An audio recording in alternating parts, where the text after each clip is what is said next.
Hey, good afternoon, friends. I see everyone hopping in here, making some good connections. Thank you for joining us today on the first in our 2021 series. We have almost 300 of you friends with us today, and we're really happy about that, representing 41 states. So that's exciting. Not surprisingly, everybody is interested in information and what's going on and sharing with each other. So as we talk about our perceptions on what's going on in the world, please share yours. You guys feel free to add your questions in the question bar. There is also a chat bar, which we will monitor. And if you'd like to share ideas with each other, that's fantastic. We're all in this guessing game together. And I said early on when COVID started that we're all guessing on a daily basis without the information we'd like to have to make intelligent decisions. And at the end of it, some of our guesses will be right and some will be wrong, but we have to do something, right? We can't not make decisions. So I'm Kathy Ligon, and again, welcome to our 2021 webinar series. In 2020, we worked with you guys to reimagine our businesses. And even though it was a difficult time, it was also a time of change and opportunity. And we challenged our friends and clients to reimagine their businesses back to when they got started. And it's a beautiful time to make solid business and financial changes that will set you up in the future. So if you haven't done some of those, it's not too late. We encourage you to continue to think through those. We did several webinars last year in strategizing trends in tuition rates, discounting, and expense control and operational changes. So you can go back and grab those on our website at hingebrokers.com and certainly reach out if you have questions. As I said, we all went into COVID with some speculations of our own about what was going to happen. And I will say that I had 4 major predictions. I was 100% wrong on 3 of those, and one of them remains to be seen. So if you also guessed some things wrong, then we're all in that together. And I think we have to, again, make the decisions we think we can make based on what it looks like and then adjust as we go. So here were my original predictions. I'll just tell you guys how crazy I was. You're about to find out if you didn't know already. So my early predictions in March of 2020 were, number 1, that the Hinge team should buckle down and be prepared for no closings for 2 years. That couldn't be further from the truth. We'll talk more about that. Number 2, I thought that we should gear up our business strategy to support troubled operators who were in severe distress and needed to get out of the industry. Couldn't be farther from the truth. We haven't gotten the first one yet, and I know there are people who are troubled, so I'm certainly respectful of that, but our team has not gotten those calls or requests for help. The third one, you'll love this one, was that I thought, well, at least we won't have so many staffing issues because unemployment just went up. That couldn't be farther from the truth. It's at an all-time critical high. And then my fourth one that remains to be seen would be that we would be recovered in March of 2021. So we'll see. We have 2 months for me to make that one. Not real sure I'm going to make it, but we'll see what happens. So let's get started with what we have in store for you guys today. We want to share some news about what's going on here at Hinge and in the world. We want to speak first about what we hear from you guys about how your operations have changed and what trends you're using and strategies you're using to help your schools be as stable as possible. We'd like to share with you guys what's happening in transactions and then what we predict for the future. So I've lost credibility already there before I even give you my predictions, but whatever, we'll talk about it anyway and love to hear yours. So first of all, a couple of things going on around here. We'd like to let you guys know that in August of 2020, we held our annual Thrive one-day financial deep dive virtually, and we loved it. We actually thought that it reached more people more cost effectively. You guys were able to attend at less cost. And we want to continue that support of the industry and have scheduled our second day-long workshop on Friday, May the 7th of this year. So put that on your calendar, look for more information, reach out if we can give you additional data about that. We have made the decision not to hold our annual Shift conference in February. You guys who were with us will know that we were in Miami in February of 20. I think we were lucky to be one of the few groups that got their conferences in the spring, and the world fell apart shortly thereafter. We have decided that that conference works best in person. We just feel like that the forum we set up for personal connections we just couldn't work as well in a virtual capacity. So a big part of what we do is content, but a lot of what we do is connections. So we have shifted that to October 5th through the 8th. We have kept it at the Balboa Bay Resort in Newport Beach. We've got some fun things in store. If you guys know us, if we're going to do that, we're going to have fun. And we are putting together some content that we think will be fantastic for you guys. So we hope to see you there. Look for more. That registration will launch later in the spring. And then lastly, we'll talk more about transactions, but we were able to get 3 transactions closed at the end of 2020.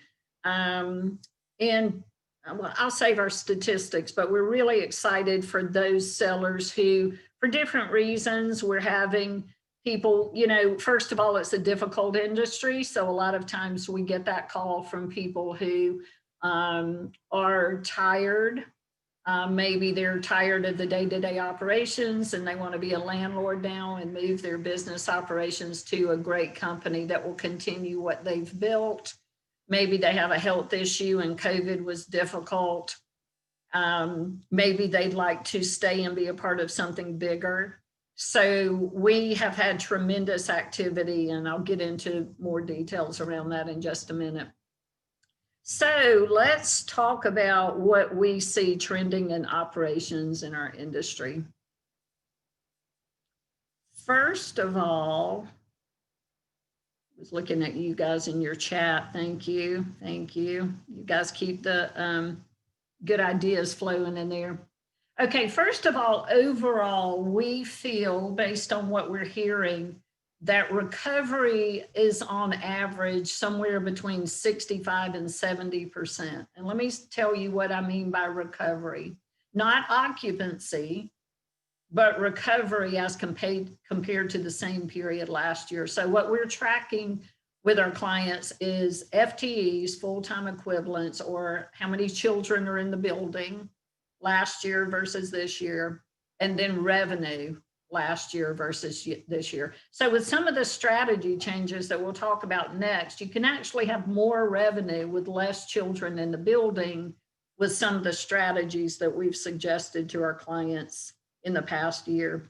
So that's good. And when we hear of people who are 80, 90, and there are people 100% recovered, we are so happy for them, and they're navigating it really well. And I couldn't be more proud of my industry and my people for what they're doing every day. It's wake up every day. Is there an issue? Where is the issue? What do we do? And I hear clients say, I'm reinventing my company every single day when I wake up. And it's difficult and it's time consuming and sometimes it's scary. And I'm just so very proud of all of you guys in the work that you're doing. What we see is that higher demographic groups are doing well. So schools that operate with higher demographic groups in their buildings seem to be doing well. And in most cases, those parents either continue to pay if they didn't attend, or they at least pay partial payments while they didn't attend. In some cases, that was for a short term, and then providers said, if you're not back full time in September, you might lose your spot and we need you to pay full time. So some of those did. They continued to, whether they were there or not. So that group and that parent group and schools that serve that group seem to be steady. We will say that schools that accept government subsidies have been incredibly steady, and we're thrilled with the support that funding has given our clients through governmental programs or continuing to pay subsidy tuitions, whether students are there or not. So where in the past there were some negative feelings around too much subsidy because of the risk associated with having a single payer or one or two payers, and what happens if those paying groups stop paying or they run out of money. There's a little bit of a changing perception towards subsidies that get funded by the government based on what we've seen in the last year. So that's been a good change, and those guys have done well this year. I hear regularly from clients, I have more cash in the bank than I've ever had. I didn't have to use my PPP money. I got tuition. And of course, if you're getting full tuition for students that aren't attending, your expenses are low or non-existent and you still get the tuition. So in some cases, some providers were able to do just as well or even a little bit better from a cash standpoint. It's not where people want to be. We want to serve children. So that's our preference, right? We really want children to benefit from programs. So we don't want to be paid forever for work that we're not doing, but it certainly did stabilize certain companies. And then it seems like, and I've heard this from several people, so I'll report it, but I can't explain it, that the week after Thanksgiving, it seemed like parent confidence increased. Some people mentioned the release of the vaccine, but that was about a month before. Some people mentioned the election also about a month before. And usually we don't get a huge amount of inquiry from Thanksgiving to Christmas anyway, but several companies, enough for me to report it to you, have reported increased interest since Thanksgiving. Hopefully that's good news. Some of those will return or should have returned in January or will be returning sometime during 2021.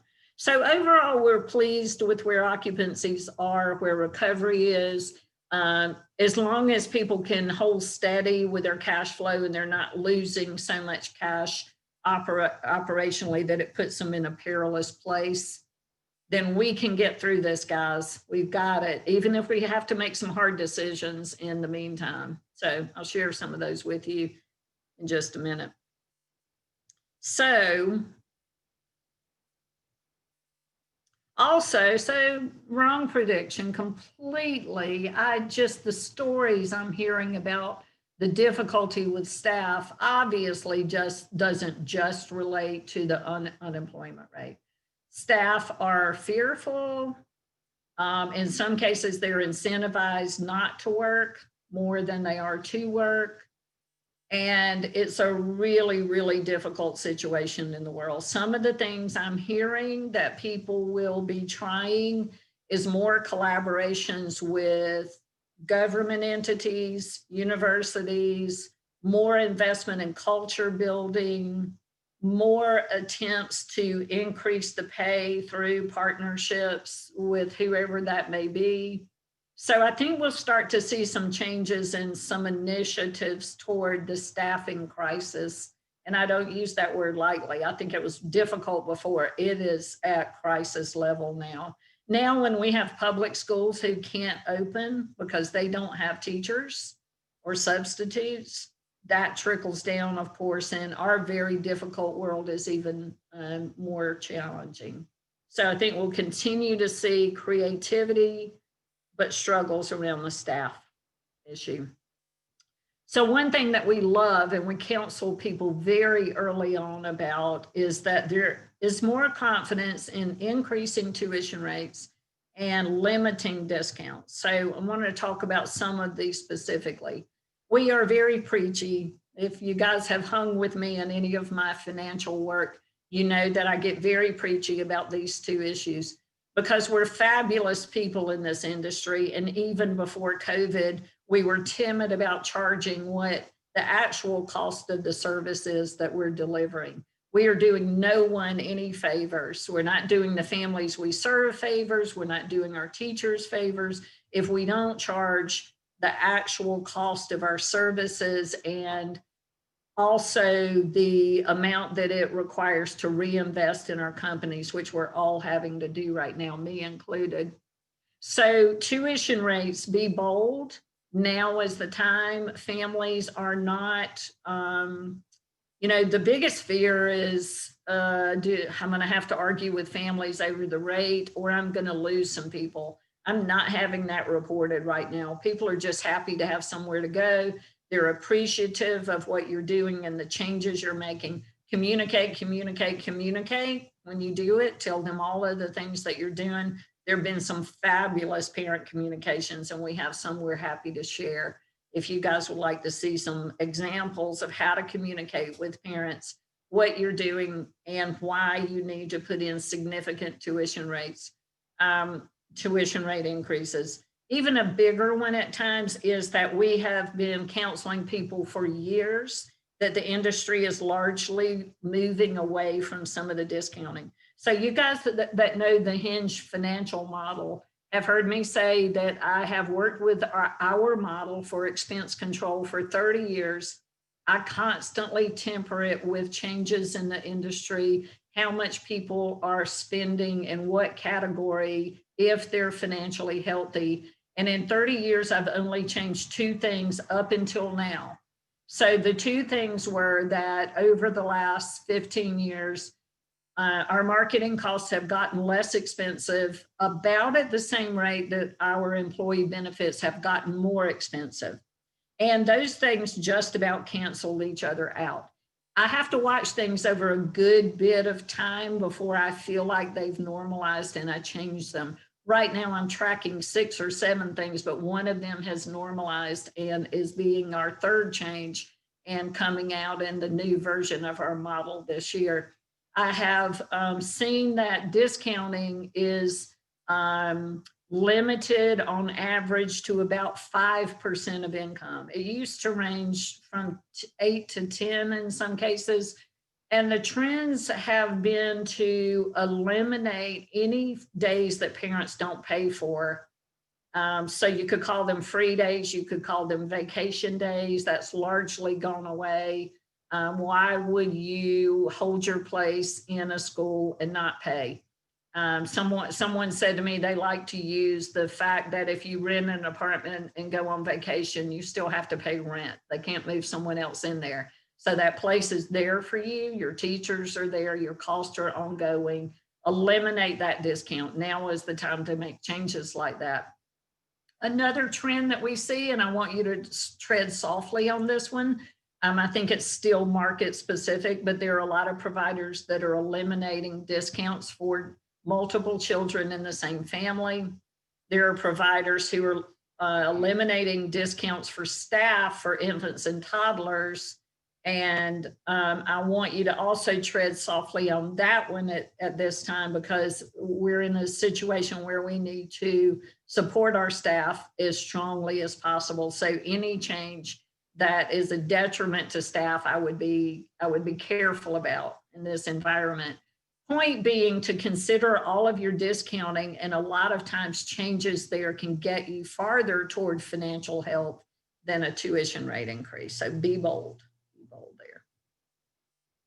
So other areas of expense control that we've spoken with people about, a lot of our clients have cut their hours of operations. So Perhaps they formerly were open 13 hours a day from 6 a.m. to 7 p.m. And then when they reopened, they opened from 8 until 4, and now they've extended to 7 to 5:30. And some of our clients think that they may keep some of those reduced hours. As you reduce hours, it mainly helps you with your staff cost, of course, logically, also with some other operating cost.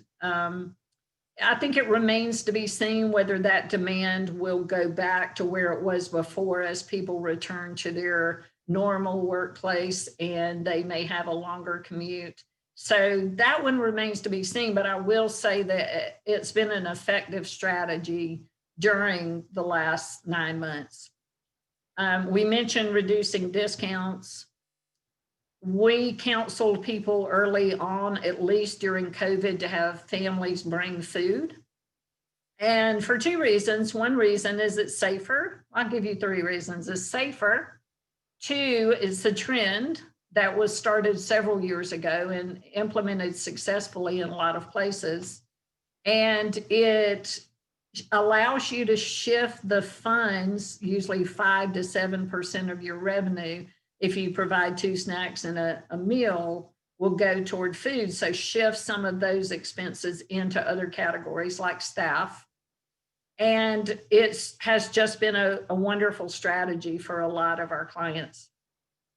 We also told people early on to switch, another trend that had been started years ago and works well in middle to upper demographic groups, but to switch to automatic draft tuition payments, whether that's credit card or ACH, whatever works for you and is most cost effective.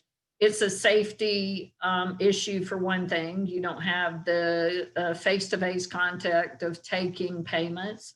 Also, it's faster and you can shift those people to doing other functions. So it's a good time to do that.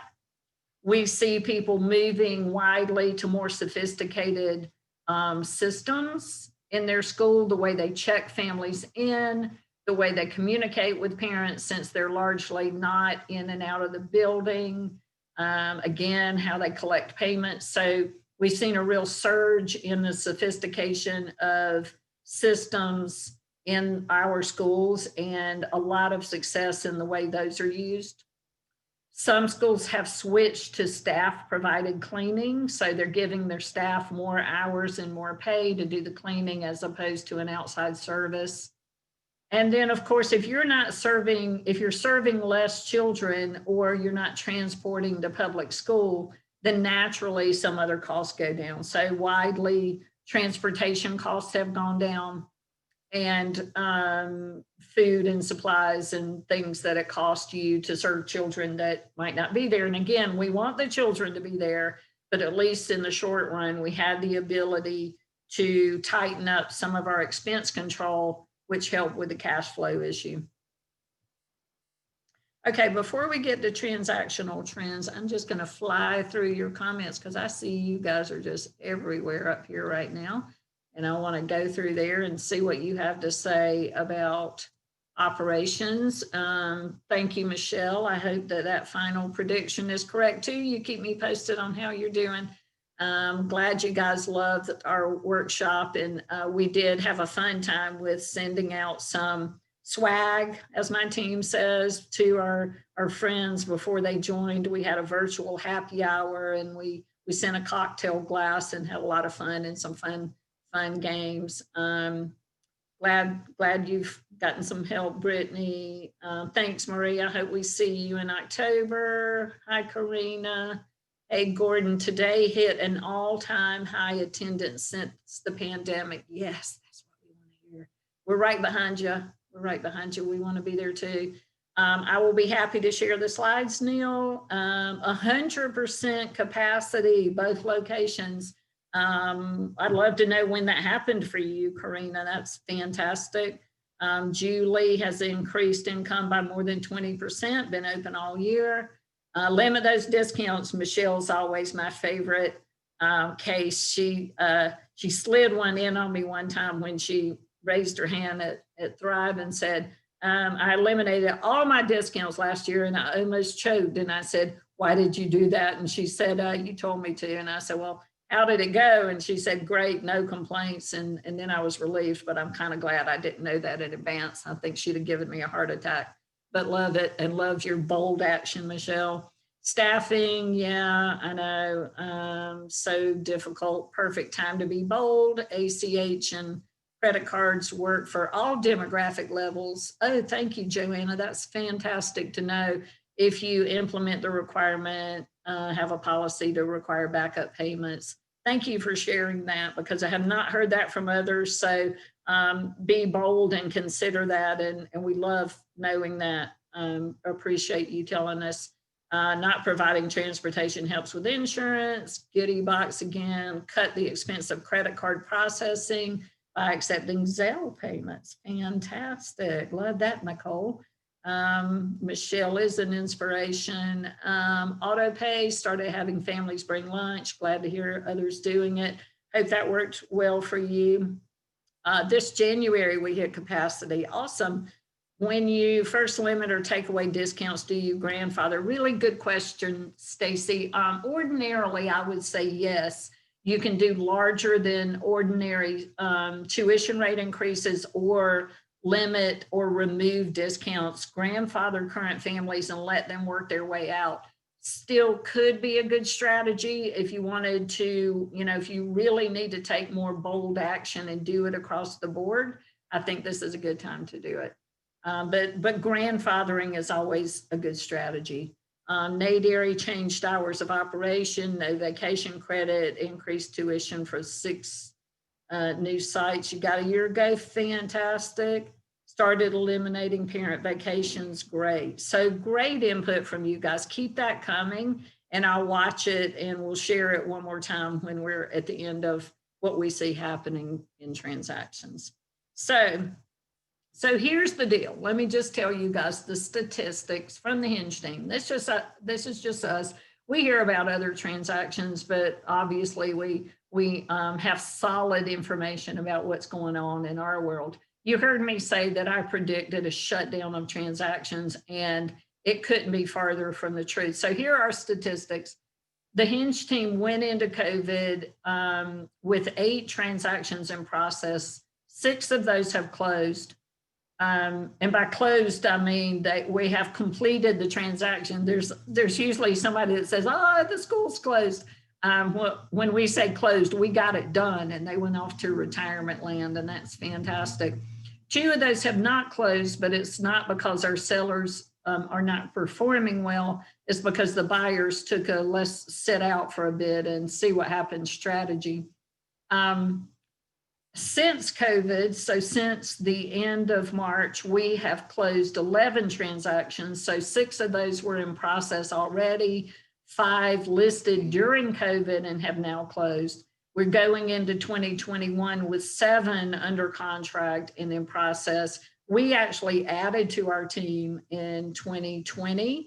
We picked up a financial analyst, what we're thrilled about, Rusty Bailey. Rusty was formerly with KinderCare and then Nobel and then Spring Education, and we're thrilled to have him on the Hinge team. He's a godsend to us, and we love the work that he's doing with valuations and supporting our clients through their processes. So we actually invested. We are also investing heavily in our financial platform and wanting to bring that to you guys this year in a way that you can use it and get more information about your financial benchmarks, more detail about what you can do specifically to strengthen your financial picture.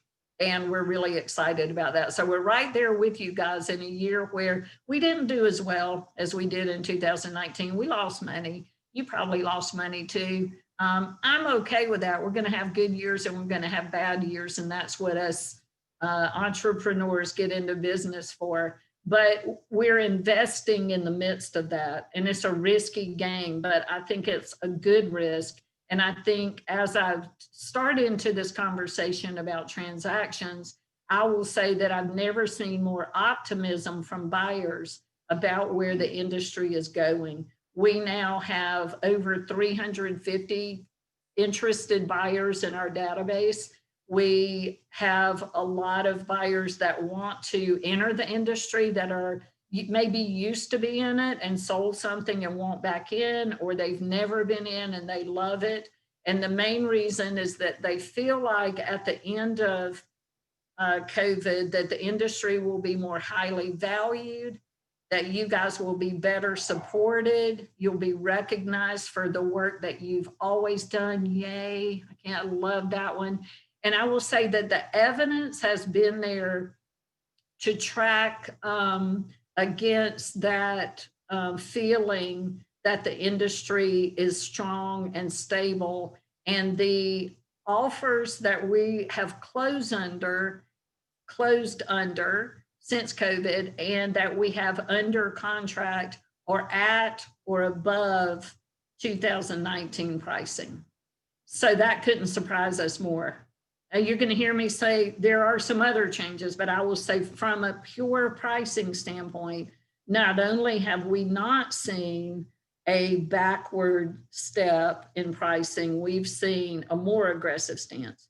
So as you heard me say, the industry continues just to be pounded with investors wanting to enter the industry. That's great news for you guys as you decide one day that you have contributed greatly and it's time for you to do something else in your life, and you want to transition your business or your real estate to someone that will care for it like you did and take it to the next level with your people. In addition, you guys heard me say business values are at a high. We did experience a dip in real estate values during 2020, not drastically.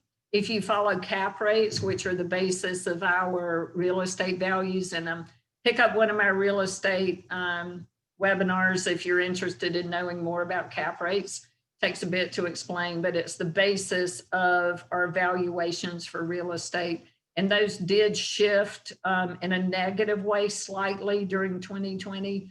And we feel like we're right back now with the things we've gotten under contract for 21 with pricing that we saw in 2019.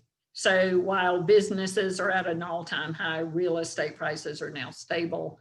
Our transactions, we have seen a shift from typically we would have sellers who would have an equal desire to keep their real estate and be a landlord after they sell the business, or sell their real estate along with the business. Before COVID, today, most of our sellers want to sell them both. They don't like the risk associated with their real estate and what happens if the tenant doesn't do well. Are they going to pay me rent? I just need to check out and go sit on the beach. And a simultaneous closing for both is easy, and we are getting those done regularly now, so not a barrier.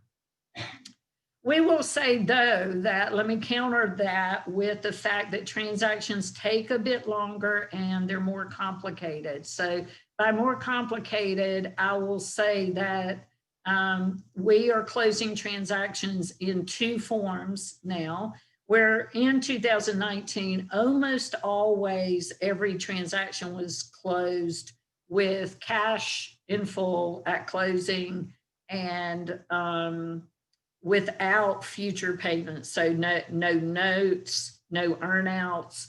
An earnout is a structure by which the seller gets paid in the future based on the business performance after closing.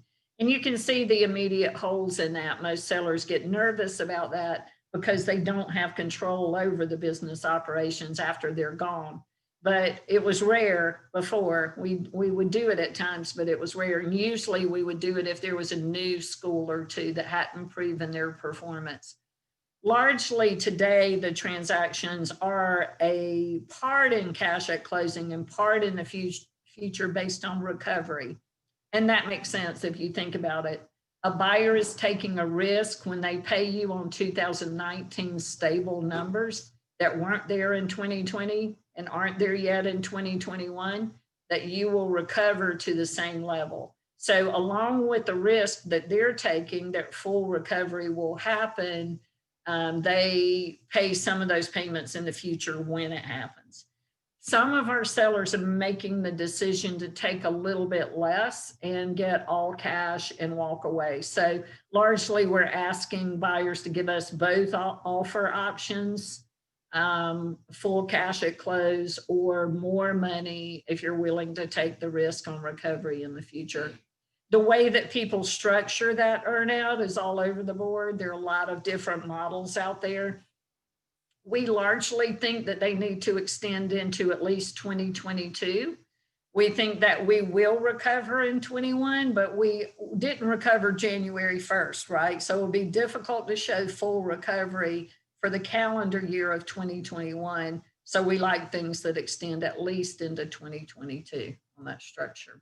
So before I get to my predictions, I'm going to see what you guys have to say again, because got a lot to say, and I like that. So let's see where we got to. We got to,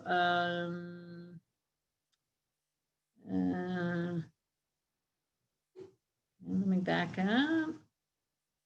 Okay, love to hear how programs handle requests for tuition credits or refund when the class is closed for quarantine. Good question, Joanna. We've sort of seen that stabilize. Most of our clients who have to close for a week or more are not charging tuition during that time. For those people who have lesser situations where they're allowed to close for a day or two, they usually charge tuition during that time. So love for you guys to weigh in on that one. It was really difficult to navigate early on in the spring. In the spring, you would have one case and shut the building for 14 days. That's largely not happening. We're limiting the movement between classrooms. So a lot of providers are shutting classrooms and for a lesser amount of time. And every situation is different. So you have to weigh it against the situation. You have to work with your local health department and also licensing and be sure that you're working together to do the right thing in your school. But if it's more than a day or two, most people are not charging tuition for those days. Insight on what you can do differently for hiring staff. I know, Samantha, I wish I had a crystal ball for you. What I will say to you is the Hinge team is actively working on some strategies to help you guys. And I think you'll see that in our next webinar. And I wish I had a fantastic idea for you, but I'm sorry I don't right now. Hello, Ty. What multiples are people paying during the pandemic? So the same as 2019, in some case a little uptick. So I will say that our range, and of course there's so many factors, for single sites to medium-sized companies is 5 to 9.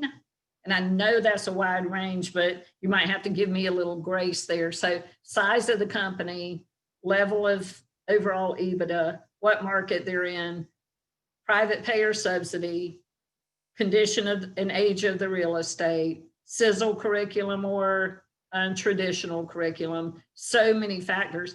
Also, I will add in that we have seen recently, there's so much aggression among buyers that very often the buyer's objective to get into the market, to start a platform, to get in the industry, to get a team, to will cause a particular buyer to really price up above others. So our typical transaction would get 7 or 8 offers. 6 of them will be in kind of the same range. Somebody will try to test it out and see if they can get it cheaply, and they're usually thrown out. And then someone will have an objective that looks just like that transaction. And we all go, whoa, okay, well, that's fantastic. It meets their needs. It's a good opportunity. And they really price up for it. So we're running transactions right now that range from 1 to 20 schools, and we're all in that range. So just so many factors, but happy to talk more about that. Always happy to talk about what's happening in the industry. No, Pamela gives no credit or refund. Thank you for that. In the interest of customer service and goodwill, given credits when it's happened, didn't charge tuition. What's the multiple? Hopefully I gave you that information. One thing to add in there's always conversation about the multiple, but there's a better question than what is the multiple. The better question is, what number are you basing the multiple on? So there's certain ways to look at the numbers and project them into the future and think about the numbers the way the buyers do that can maximize your EBITDA or your cash flow going forward, and then apply the multiple to that. So the multiple is important, but the bigger number is knowing how to massage the EBITDA into the future so it's the highest number possible before the multiple even gets there. So that's a much bigger question. In the handbook, that no credits or refunds for Stacy, helpful. Write a new policy. How are others valuing additional revenues, grants, first responder programs that will at some point expire or phase out? Good question, Bob. So if you have grant revenue, that's one-time revenue. We saw a lot of that. Some states were fantastic, some not so great. And giving one-time grants to be used for anything or to subsidize tuition. Largely, those are not considered in the EBITDA, but also let me say, we're not basing value on 2020 anyway. We're basing value on 2019, or maybe we rolled it forward to February of 20. So we're looking at those for recovery sakes. And, sometimes that weighs into the amount of cash that gets paid at closing, but the value isn't based on that. And so it does get ignored, though. The only thing I will say is some states made the decision to continue to pay either their subsidy tuitions or their pre-K program tuitions through this school year, so through the end of May. And those are being recognized as revenue that can be counted on in the future, because most people think will be recovered in the fall of this year. But really good question. Thanks, Bob. Hey, Mike, don't offer credit for a day or two. If it's a week, the no tuition. Yes, Indiana's been fantastic with grants.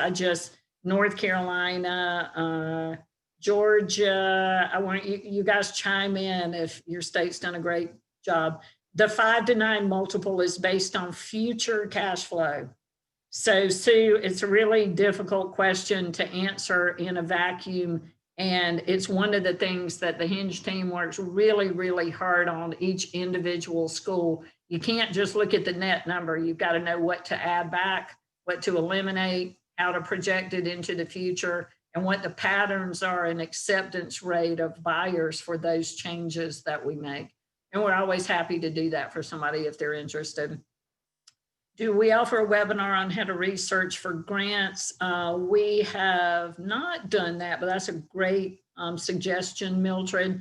A lot of times it's very state specific, but let me throw that at my team. I'm sure Kathy Petchel could come up with something wonderful for us on. She has spoken a bit on where to go to look for grants, and I will gin that back up and give you our best ideas. If the owner plans to retain the real estate and become a landlord, is the cap rate still the most appropriate way to price? It is. It is. So once a business is in a building, the business's ability to pay the rent at certain metrics is the first key. And then that rent applied to the cap rate will give you the value of the building with that business in it. If it was an empty building, completely different ballgame. You've got to go to appraised values for other buildings in the area. But Joanna, happy to look at your situation with you. Kansas, okay, great. Anyway, to get a list of the sophisticated programs mentioned previously. Monique, I imagine you mean the technology that has jumped up and done such a fantastic job. We will certainly give you a couple of names that we think have done a beautiful job. Wyoming's done a great job. Colorado, yay. Been quarantining's been for 2-week periods. We've been able to give parents relief by providing 50% I like that. That's good. Especially if it continues to happen. So 50%, I'd say try that, before you give completely free tuition, but I imagine most everybody has had the situation and had to try something already. Be interesting to know if there's anyone still out there that hasn't dealt with a COVID situation in their school at all. Illinois has done well, fantastic. Offered 3 months where they pay subsidy based on their enrollment as opposed to, that number of days a week where children attend has been a problem in a lot of states. So I love the states that just pay based on the enrollment of the child. Roberto, hello. Do you know what percent of centers in the industry have permanently closed? We keep seeing the same statistic that came out in early March. I think it was commissioned by NACE, and it largely said 40% of the industry was closed at that time and struggling. I have not seen any more detail on permanently closed schools. I think over the summer, I heard rarely someone say there's a school in my market that's closed. It could be that I'm just not hearing it. So apologies if that's the case. I am just not hearing it, that there's widespread closures of schools that will not reopen. I'm just not hearing it. Love for you guys chime in if you're hearing something different. Forgiving parent fees for subsidies through June, fantastic. Kansas is paid on the slot, not attendance. Wonderful. Love the states that do that. Great comments, y'all. Really appreciate your willingness to share. What do I consider a Sizzle curriculum? That's great. Some of the Sizzle curriculums we've seen in the last couple of years that have caused buyers to jump up with a bit of a higher price is a language immersion curriculum, culture focused curriculum, the STEM curriculums, pure Reggio, pure Montessori, not just elements, but pure curriculums there. So those are some that have, there are some that have sustainability focuses that have been interesting in the market. And I would say that's probably a little more of a focus than a curriculum, but something that reaches today's parent group and speaks to them. Okay, so let's get to the Hinge predictions for where we're headed. Kathy thinks, again, credibility shot. I do think that as the vaccine is widely administered and at least half of the states have made the decision that teachers and childcare workers will go in the second round, which is fantastic.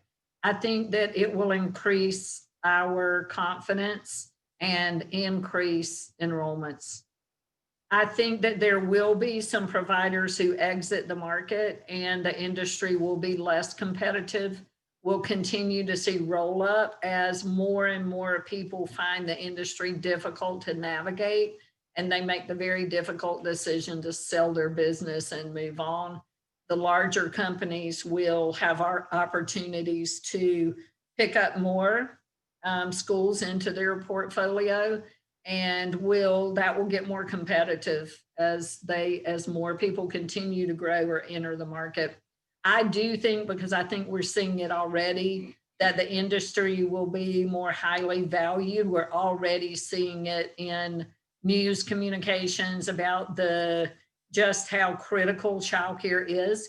I track many different news resources daily on our industry, and buzzwords in our industry hit my news feed. So I read a lot of articles every day. And I will say that the media has largely been very kind to childcare during COVID, and that makes me happy.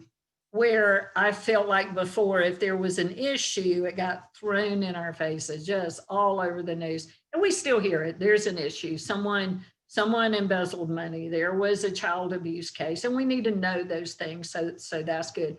But largely, the news media has been positive. It's been encouraging. It's been supportive. And that's which just makes me really happy. And I think we'll continue to see that. I think we'll see businesses and government more supportive. I know that for years and years and years and forever in my 35 years now in the industry, we constantly buzz about unfair competition from universal pre-K, and it is a real threat and it has damaged a lot of people.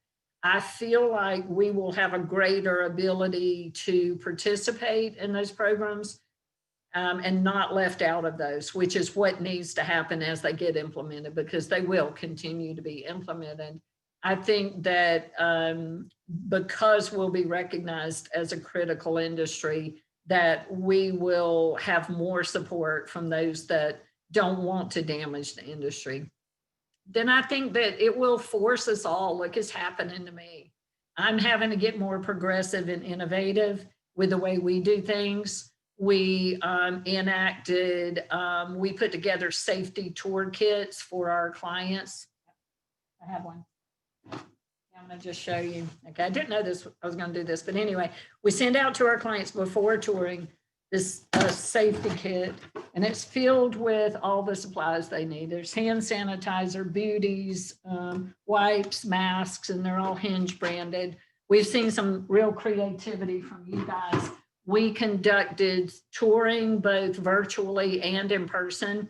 Our tours are now after hours or on weekends. We have clients internationally who can't travel to the US, and we've successfully done tours using Zoom touring and Zoom meetings, and we've gotten companies under contract and closed doing it that way. So we're getting more creative with the way we're doing business, just like you guys are. And I think it will serve us all well in the long run if we use this as an opportunity to grow, to change, to reinvent and rise. Then we are all going to be stronger people and stronger companies after this. I believe in you guys, and I'm just love to see the things that you're doing. So let's see what else you guys have to say and share with each other. Which resources do you use to get industry news and trends? Karina, the best one is just to go to Google News and sign up for a daily blast using keywords. So my main ones are daycare as one word, daycare as two words, childcare as one word, and childcare as two words. You will get 4 emails, and every article that is in the mainstream with those words in it will hit your news feed. You might get overwhelmed with it. It's a lot. But I found out a lot about what my industry's doing, what my clients are doing. I see something somebody did that was great, and I send them the article and say, fantastic, so proud of you. It's just a really good way. That's the main one. I've got some others if you're interested, but start there. Should a preschool require vaccinations for staff and parents? We have seen this debate all over the place in social media over the last couple of weeks. I don't know that I have a clear opinion of that. I know people feel strongly about their opinions. I would love to think that childcare teachers would want to do that. I also think it would be difficult to make it mandatory and still support your teachers if they had a reason for not wanting to, or they were just fearful. And also in this labor environment, really difficult for you to make things mandatory and to squeeze your staff any more than you are. So I don't know the answer to whether it's legal or not. There are varying opinions. It probably is, but is it the right thing to do is a better question. I would strongly encourage it, I think, if it was me. If you could get the majority of your teachers to vaccinate, you're probably doing pretty well. I don't know of any state that's already distributing vaccines to childcare teachers, Maria, but we will keep you guys posted. Have we heard of any type of news from the big franchise providers, their current and future positioning and changes to their business? No, what we do know about the franchises is they're just with us. You know, they're doing the same things we are. Some of their schools are doing well, some are struggling more. They're trying to do their best to support their people. They'll probably slow down on growth a little bit. And that's a guess because I think people entering the market, but everyone's doing that, right? So whether you're a franchise or not, people are going to grow more slowly and more cautiously. But we think our franchise partners are doing well and they're sort of in the same boat. We have Wyoming has the vaccine available to childcare providers. Way to go. Maggie, childcare providers can sign up for vaccinations in New York and some counties in Arizona. Fantastic. You guys are awesome to share this information. So I was not aware that has started, and this is great info for me too. Michigan opened up to its childcare staff this past Monday. Supply shortage. Yes, we can in New York. I was seeing this morning that some states have made the decision, instead of hanging on to the second dose for the first round of participants, to go ahead and start the second round, knowing the second dose will be available for the first round so that we can get things out faster. Pennsylvania started. Thanks, Sabine. I'm so thrilled to hear that. You guys have given me great information that I can share now. Do we think states will require the immunizations like TB tests? Hey, that's a really good question. I have thought about that, and I don't know. What do you think? I think that they don't require flu shots. It will surprise me if they will require it. That will be interesting to watch. How long do I think it's before enrollment's back to pre-COVID numbers? My guess is March. I'm sticking with it.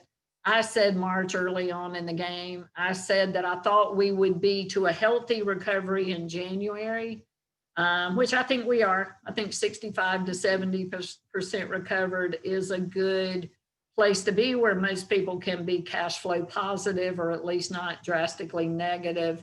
And I think it's going to be March. I think some people think it's going to be September, but I'm sticking with March.